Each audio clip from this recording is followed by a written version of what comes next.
Hello दोस्तों, आप सभी का स्वागत है हमारे यूट्यूब चैनल बी टॉपर में। सो फ्रेंड, जैसा कि आप लोगों ने थंबनेल और टाइटल तो रीड कर ही लोगे दोस्तों, आज की यह वीडियो है सीटेट जुलाई एग्ज़ाम 2024 के एस्पिरेंट के लिए। जो बच्चे तैयारी कर रहे हैं, बचे हुए दिनों में किस तरीके से पढ़ें, क्या पढ़ें कि हमारा इस बार एग्ज़ाम क्लियर हो जाए, निकल जाए। अच्छा, आप में से कितने लोगों का फर्स्ट अटैम्प्ट है और आप में से कितने लोगों का दूसरा या तीसरा अटैम्प्ट है, हमें कमेंट में लिख के ज़रूर बताएगा।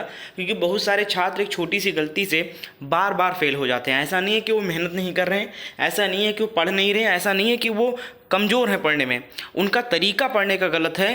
क्या पढ़ना चाहिए लास्ट टाइम में ये नहीं समझ पाते हैं, बस यही छोटी सी गलती कर रहे हैं। तो आज की इस वीडियो में दोस्तों मैं आपको यही बताऊंगा कि बचे हुए लास्ट 15 डेज़ में किस तरीके से क्या पढ़कर हम परीक्षा को क्रैक कर सकते हैं। तो आइए जानते हैं कि किस तरीके से या क्या पढ़ें हम लास्ट 15 डेज़ में, जिससे हमारा एग्ज़ाम क्वालिफाई हो जाए, क्लियर हो जाए। वीडियो अच्छा लगे तो लाइक कर देना, अपने दोस्तों के साथ भी शेयर कर देना ताकि उनका भी निकल जाए एग्ज़ाम। इस वीडियो में मैं पेपर 1 और पेपर 2 दोनों ही बच्चों को गाइड करने वाला हूं, बताने वाला हूं। तो आप लोग वेट करिएगा, मैं पेपर 1 और पेपर 2 दोनों को एक्सप्लेन करूंगा कि किस तरीके से प्रिपरेशन करना है। तो साथियों, सबसे पहले बात कर लेते हैं पेपर 1 के बारे में। आपका एक चीज़ क्लियर कर दूं कि आपका CTET exam without negative marking है। काफ़ी सारे न्यूज़ वायरल हो रहे हैं कि नेगेटिव मार्किंग इस बार होगा, तो ऐसा कुछ भी नहीं है। सिर्फ व्यूज़ के लिए वहाँ पर नेगेटिव मार्किंग के वीडियो बनाए जा रहे हैं और भ्रमित किया जा रहा है आपको। तो इसलिए मैंने इसको क्लियर किया है कि नेगेटिव मार्किंग नहीं है। नोटिस जो आया था, जो बुलेटिन जारी हुआ है, उसमें नेगेटिव मार्किंग कहीं भी मेंशन नहीं किया गया है। तो नेगेटिव मार्किंग नहीं है, आप पूरे के पूरे क्वेश्चन अटैम्प्ट कर सकते हो। तो सबसे पहले बात करते हैं पेपर 1 की तैयारी किस तरीके से करना है। आपको पता है कि पेपर 1 में आपके 5 सब्जेक्ट होंगे, टोटल 30 क्वेश्चन के ईच सब्जेक्ट होंगे। तो यहाँ पर आपको करना क्या है कि आपको ये देखना है कि सबसे वीक आपका सब्जेक्ट कौन सा है। जैसे बहुत सारे बच्चों का लैंग्वेज संस्कृत अगर ले लेते हैं तो वो थोड़ा वीक रहता है, या मैथ वीक रहता है। तो अगर आपका ये दो चीज़ वीक है तो आपको लास्ट टाइम में उसको पढ़ना चाहिए। क्योंकि अगर आपको ये लगता है कि मैं CDP या EVS वगैरह में या हिंदी वगैरह में मैं 30 में 20+ ला सकता हूं, तो कोई दिक्कत नहीं, उसको आप मत पढ़ें। लेकिन अगर आपको लगता है मैथ में या संस्कृत में मेरे 10 क्वेश्चन भी नहीं से ही जा रहे हैं 30 में, तो आपको उस पर काम करना चाहिए, पढ़ना चाहिए, ताकि वो 15+ मार्क्स बन सके, तो आप इजीली क्रैक कर सकते हो। दूसरी चीज़ क्या है, लास्ट 15 डेज में आप टॉपिक नहीं पढ़ सकते हो, आप डिटेल में थ्योरी नहीं पढ़ सकते हो। पढ़ोगे तो सिलेबस नहीं कंप्लीट होगा। तो सबसे बेस्ट तरीका है, अगर आप लास्ट 15 डेज में पढ़कर तैयारी करना चाहते हो, क्लियर करना चाहते हो एग्जाम, तो वो है सॉल्व पेपर। ज़्यादा से ज़्यादा प्रीवियस क्वेश्चन पेपर आप लास्ट टाइम में सॉल्व करोगे तो बहुत सारे क्वेश्चन प्रीवियस क्वेश्चन से ही फंस जाते हैं और कुछ उसी पैटर्न पे क्वेश्चन पूछ लिए जाते हैं। तो बेस्ट तरीका है लास्ट 15 डेज में आप ज़्यादा से ज़्यादा कम से कम आप 5-7 साल का पेपर तो सॉल्व कर ही डालिए डिटेल सोल्यूशन के साथ में, ठीक है।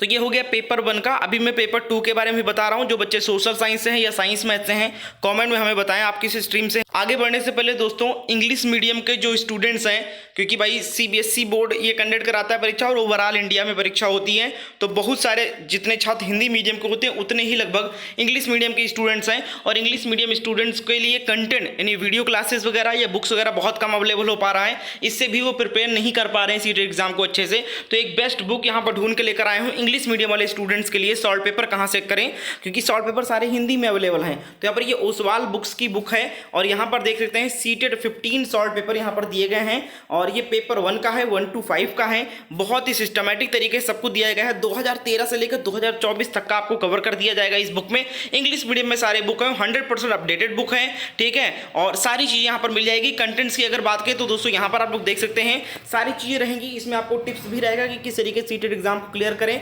लेटेस्ट सिलेबस भी आपका रहेगा, ट्रेंड एनालिसिस भी रहेगा कि 2019 से 24 के में कौन से क्वेश्चन ट्रेंड में रहे हैं। इसके बाद सीटेट 21 जनवरी 2024 का जो सॉल्व पेपर हुआ है वो यहाँ पर लगा रहेगा। उसके बाद जितने भी सॉल्व पेपर हैं वो आपको यहाँ पर सिस्टमेटिक तरीके से देखने को मिल जाएंगे। तो ये है ओसवाल बुक्स का 15 ईयर्स का सॉल्व पेपर, यहाँ पर पेपर 1 का। ये बुक आपको इजीली मार्केट में भी मिल जाएगा या फिर लिंक आपको डिस्क्रिप्शन बॉक्स में दो, वहाँ से ऑर्डर कर सकते हो। इसके साथ साथ यहाँ पर आप लोग देख सकते हो कि किस तरीके से सीटेट का सॉल्व पेपर यहाँ पर दिया गया है, बिल्कुल सिस्टमेटिक तरीके से आपको जिस तरीके से समझ में आता है, ठीक है। इसके साथ साथ दोस्तों, जो बच्चे पेपर 2 के हैं, यानी कि जो बच्चे सोशल साइंस या साइंस मैथ के हैं उनके लिए भी इस ओसवाल बुक्स के 15 ईयर्स के सॉल्व पेपर बुक्स अवेलेबल हैं। ये देख सकते हैं, ये आपका पेपर 2 का है सोशल साइंस वालों के लिए और ये पेपर 2 का है मैथ साइंस वालों के लिए। तो पेपर 1 और पेपर 2 के साइंस मैथ और सोशल साइंस सभी के बुक्स अवेलेबल हैं 15 ईयर के सॉल्व पेपर। तो बस इंग्लिश मीडियम के जो स्टूडेंट हैं वो 15 डेज में पढ़ना चाहते हैं तो इन बुक्स को ऑर्डर कर लें, लिंक आपको इसके डिस्क्रिप्शन बॉक्स में देखने को मिल जाएंगे। इसी तरीके से अगर हम बात करें कि पेपर 2 वाले बच्चे किस तरीके से अपनी प्रिपरेशन करें बचे हुए दिनों में, तो सबसे पहला आपको ये देखना है इसमें भी कि आपको वीक कौन सा है और सबसे स्कोरिंग टॉपिक कौन सा है। तो देखिए ज्यादातर बच्चों का सीडीपी क्लियर हो जाता है, ठीक हो जाता है, लेकिन साइंस मैथ अगर बच्चों का है या सोशल साइंस है तो आपको पता होगा 60 क्वेश्चन इसका पूछा आता है। तो अगर आप इस पे ज्यादा पकड़ बनाओगे, इस पे ज्यादा प्रैक्टिस करोगे, ज्यादा क्वेश्चन इसमें स्कोर करने की कोशिश करोगे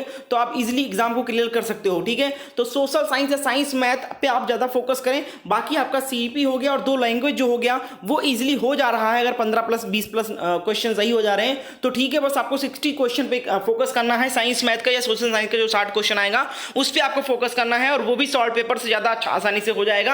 आप ये देखिए कि किस तरीके से क्वेश्चन पूछे गए हैं, बार बार कौन कौन से क्वेश्चन आ रहे हैं, क्या ट्रेंड में रह रहा है, किस किस टॉपिक से क्वेश्चन आ रहे हैं, ये सारे सॉल्व पेपर सॉल्व करने से आपको पता चलेंगे। तो इसलिए मैंने बुक्स भी रेकमेंड कर दिया इंग्लिश मीडियम वालों के लिए कि कौन सी बेस्ट बुक होने वाली है सॉल्व पेपर के लिए, और ये इजीली इस तरीके से आप तैयारी कर सकते हो, अपनी प्रिपरेशन को और मजबूत कर सकते हो। लास्ट 15 डेज में आप अच्छी तैयारी करके, ठीक है, बिल्कुल शॉर्ट फॉर्म में आप एग्जाम को क्लियर कर सकते हो। ठीक है, तो बिल्कुल आप ज़्यादा पेपर सॉल्व नहीं करते हो, रीज़न ही होता है कि आप एग्जाम में फेल हो जाते हो, क्योंकि पेपर अगर आप सॉल्व करोगे तो आधा से ज़्यादा क्वेश्चन तो वहाँ से ही फंस जाते हैं। दूसरी चीज़ आपको ट्रेंड पता चल जाती है। तीसरी चीज़ आप डरते नहीं कि हाँ किस तरीके से पेपर आएगा। जब आप बिल्कुल प्रिपेयर रहते हैं कि हाँ इसी तरीके से इतनी लेंदी क्वेश्चन, इतनी लेंदी ऑप्शन रहते हैं इसमें, तो आप मेंटली प्रिपेयर रहते हैं कि हाँ इसी तरीके से क्वेश्चन पेपर आएगा। और बच्चे क्या करते हैं कि प्रैक्टिस सेट लगाते हैं, क्लासेस देखते हैं और फिर पेपर देने चले जाते हैं। वो एग्जैक्ट किस लेवल के क्वेश्चन आते हैं, क्या लेंथ रहता है क्वेश्चन का, कितने बड़े क्वेश्चन होते हैं, इस पर कभी ध्यान ही नहीं जाता, क्योंकि सॉल्व पेपर सॉल्व ही नहीं किया उन्होंने। इसलिए वहां पर वो हड़बड़ा जाते हैं एग्जामिनेशन हॉल में कि अरे भाई इतने बड़े बड़े क्वेश्चन मैंने तो ये पढ़ा ही नहीं है। यही रीजन है कि आप एग्जाम क्लियर नहीं कर पाते हो। तो पेपर्स को ज्यादा सॉल्व करिए दोस्तों। इन बुक्स का लिंक मैंने डिस्क्रिप्शन बॉक्स में डाल दिया है, और कोई भी डाउट हो तो आप कमेंट करके मुझसे पूछ सकते हैं। वीडियो को लाइक एंड शेयर जरूर करें। नेगेटिव मार्किंग नहीं है, डोंट वरी। अगर आप सॉल्व पेपर भी सॉल्व करते हो तो फिर 100+ मार्क्स अभी भी लास्ट 15 डेज में गेन कर सकते हो, ये गारंटी के साथ कहता हूं। तो वीडियो को लाइक एंड शेयर जरूर करें। चैनल पर नए हो तो चैनल को सब्सक्राइब करके बेल आइकन को ऑन कर लें। अगर ये हेल्पफुल वीडियो रही तो थैंक्स जरूर लिख दें।